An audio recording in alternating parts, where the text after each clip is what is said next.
اعوذ باللہ من الشیطان الرجیم، بسم اللہ الرحمن الرحیم۔ معزز دوستو السلام علیکم۔ دوستو ایک دفعہ ایک شکاری نے جنگل سے ایک شیر کا بچہ پکڑا۔ بچہ بہت چھوٹا تھا، وہ اپنی ماں کا دودھ پیتا تھا۔ شکاری اسے اپنے گھر لے آیا۔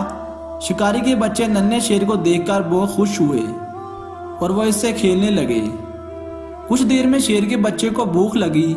وہ اتنا چھوٹا تھا کہ کچھ کھانا نہیں جانتا تھا، بس دودھ ہی اس کی خوراک تھی۔ شکاری یہ سوچ کر پریشان ہو گیا کہ اب کیا کیا جائے، کیونکہ اسے پتا تھا کہ شیر کا بچہ ابھی بہت چھوٹا ہے اور وہ دودھ کے سوا کچھ اور نہیں پی سکتا۔ آخر اس کے ذہن میں ایک ترکیب آئی۔ اس نے شیر کے بچے کو اپنی بکری کے ساتھ چھوڑ دیا۔ بکری کے بھی چھوٹے چھوٹے بچے تھے۔ شیر کا بچہ کچھ ہی دیر میں بکری کے بچے کے ساتھ گل مل گیا۔ جب بکری کے بچے دودھ پینے کے لیے ماں کے پاس جاتے تو شیر کا بچہ بھی ان میں شامل ہو جاتا۔ اسی طرح شیر کا بچہ بکری کے بچوں کے ساتھ پلنے اور بڑھنے لگا۔ وہ آہستہ آہستہ انہی کے رنگ میں رنگ گیا۔ وہ دیکھنے میں تو شیر لگتا تھا، مگر اس کی تمام عادت اور خصلتیں بکری کے بچوں جیسی تھی۔ اسی طرح شیر کا بچہ بکری کے بچوں کے ساتھ ساتھ بڑا ہو گیا تھا تو وہ شیر ہی، مگر وہ باقی شیروں کی طرح بہادر نہیں بلکہ ڈرپوک تھا۔ ایک دن گاؤں پر بھیڑیوں نے حملہ کر دیا۔ شکاری کا گھر چونکہ جنگل کے نزدیک تھا، اسی لیے کچھ بھیڑیے شکاری کے گھر میں داخل ہو گئے۔ شکاری اس وقت کہیں گیا ہوا تھا۔ بھیڑیوں نے بکریوں کے بچوں پر حملہ کر دیا۔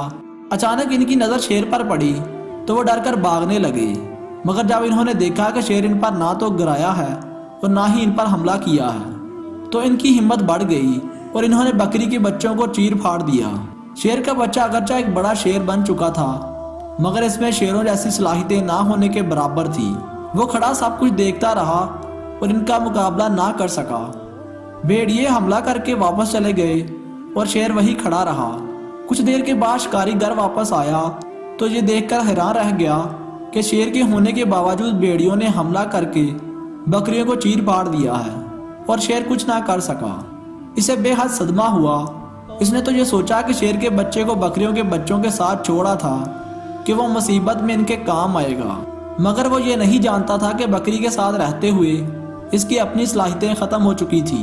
اگر وہ شیروں کے ساتھ جنگل میں رہتا تو پھر ان کی طرح شکار کرنے کا عادی ہوتا اور انہی کی طرح بہادر بھی ہوتا۔ شکاری نے سوچا کہ یہاں رہتے ہوئے تو شیر بالکل بھی بیکار ہے، کیونکہ یہ تو اس کے جانوروں کی رکھوالی یا حفاظت تک نہیں کر سکتا، اسی لیے اس کا یہاں رہنے کا اب کوئی فائدہ ہی نہیں۔ تو کیوں نہ اسے جنگل میں ہی واپس چھوڑ دیا جائے، تاکہ اپنے ساتھیوں کے ساتھ رہتے ہوئے اس میں بھی ان جیسی ہی بہادرانہ صفات پیدا ہو جائیں۔ یہ سوچتے ہی شکاری نے شیر کو اپنے ساتھ لیا اور اسے واپس جنگل میں چھوڑ آیا۔ تو دوستو اس سے پتہ چلتا ہے کہ انسان ہو یا جانور، اس کا اس کے ماحول پر بہت اثر پڑتا ہے۔ تو دوستو کہانی اچھی لگی ہو تو لائک ضرور کیجیے گا اور اس چینل کو سبسکرائب کر دیجیے گا۔ اپنا بہت سارا خیال رکھیے گا۔ اگلی ویڈیوز تک کے لیے اللہ حافظ۔